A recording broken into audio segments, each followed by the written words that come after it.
Hello and welcome to Insights with Thomas Caldwell on March the 3rd, 2022. Tom, let's talk about Ukraine. First, geopolitical. What does this mean in a bigger picture, and what about risk? Well, I don't think we even know the full ramifications yet. No normal person can really rationalize Mr. Putin's action in inflicting the pain and the suffering that he is upon the Ukraine. I don't know what his ends are. Some of the unintended consequences are he's galvanized Europe, the West. He has reinvigorated NATO, had himself and his country declared pariahs. The problem is that the West in these matters will offer any assistance short of real help. I've seen this before. In Hungary in the 50s, everybody just stood back and let them have their way. Poland, Czechoslovakia.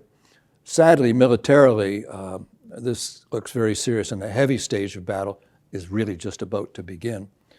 The first danger is escalation. I mean, it's going to be very hard for the West not to act militarily when they see what's going on there. I think they'll probably stay away from it as they did historically. The ramifications clearly are military. There may be a new whole centric to the world where Asia and China start to come together with a new center, getting away from the West, getting away from the dollar transaction. So there are lots of military economic consequences to this. And we don't know what they all are yet. This is still playing out. Probably the best outcome at this point would be if Mr. Putin woke up dead tomorrow. That could probably solve it. But that's the only visible outcome I can see at this point that would be favorable. So secondly, let's discuss how the war in Ukraine can affect markets. Well, the thing about war is anybody can start one, but you never know quite how they're going to end up. And that also goes for economic sanctions. It's a form of warfare. We're cutting them off, the payment system, all kinds of things. Can't fly over Canada and I believe the United States.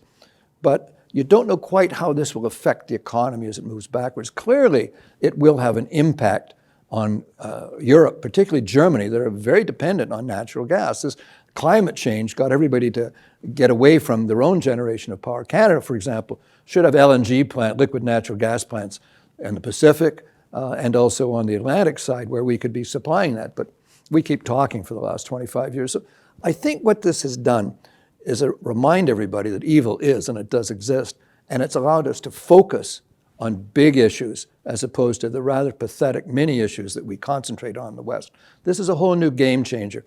And economically, you don't know quite how it's going to work out. Markets tend to be quite resilient. Some of that is, okay, America, Canada are quite isolated, but also there's fund flows as people get out of Europe and bring money into the United States, which is still seen, with all its problems, as a safe haven.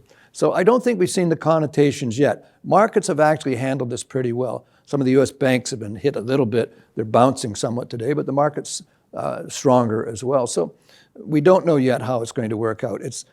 You're going to see a realignment in energy. America, for example, are probably looking pretty stupid by not approving the Keystone pipeline. Now they're asking OPEC to increase production. So there's all kinds of shifting around going. Stay the course, don't panic, try to work your way through it and look out 9 months is the way I really look at the thing these days. Great. Thank you so much, Tom. Thank you. And thank you all for watching. Bye for now.